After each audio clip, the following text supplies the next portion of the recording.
All right, Dr. King, let me start off thanking you for coming and talking to me today. I know we really appreciate it. Well, thank you, Ms. Cope. I'm glad to be here. Okay, let's start off with just a little bit of your background. Tell me when you were born and where. I was born on January 15th, 1929 in Atlanta, Georgia. And before we can go any farther, I need to address a rumor that has been circling around.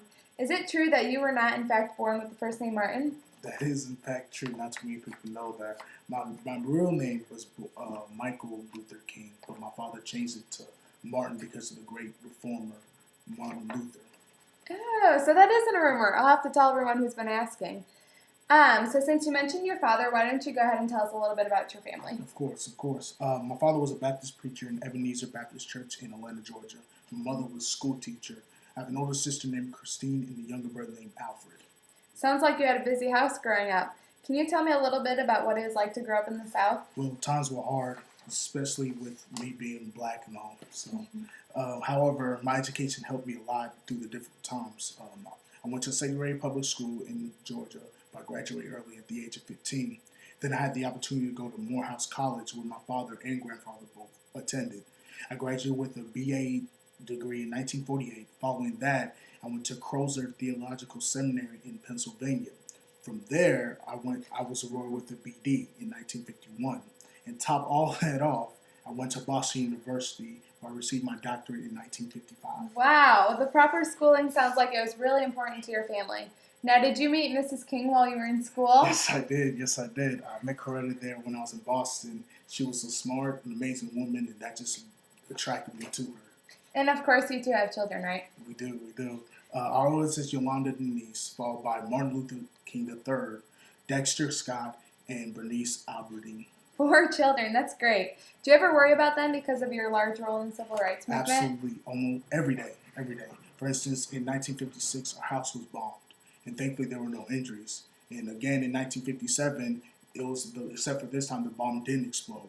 It was on our front porch. I know Coretta and I, we worry about our kids every day because we don't want them to be hurt. But we both believe this movement is what's needed in America, and so we're going to keep fighting. Well, when did you first become involved in the movement? Well, I feel like this issue was stirring in America for a very long time, and I wanted to be a part of it. After hearing about the situations like Emmett Till's murder and the arrest of Miss Rosa Parks, I felt something needed to be done.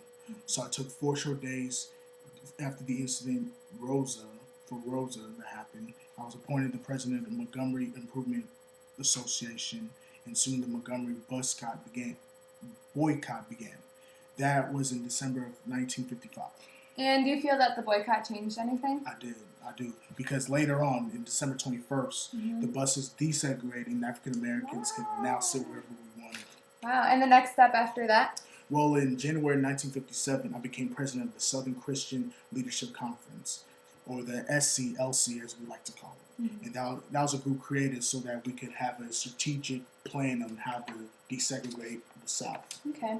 You are such a strong leader who is phenomenal at giving speeches. When did you give your first national address? Well, it was the prayer pilgrimage from freedom at the Lincoln Memorial in May of 1957. I entitled it Give Us the Ballot. I understand that not only were you good with speaking words, but writing them as well. How many books have you written? Well, I've written 5 books: Strive Towards Freedom, The Montgomery Story, Measure of a Man, The Strength of Love, Why Can't We Wait, and Where Do We Go From Here, Chaos or Community. President of organizations, fantastic leader, able to convey your ideas through speeches and books. Were there any negatives to your career? Of course there was. For instance, we were doing a book signing and I was stabbed by a random woman. But I've already mentioned several bomb threats, and not to mention the times I was arrested.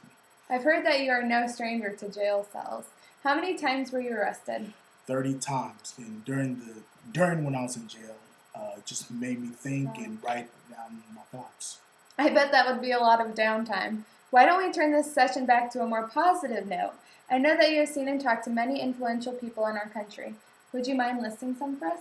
Yes, I've had the privileges of meeting several presidents, from Eisenhower to John F. Kennedy to Lyndon B. Johnson, other activists like Malcolm X, and the name goes on and on.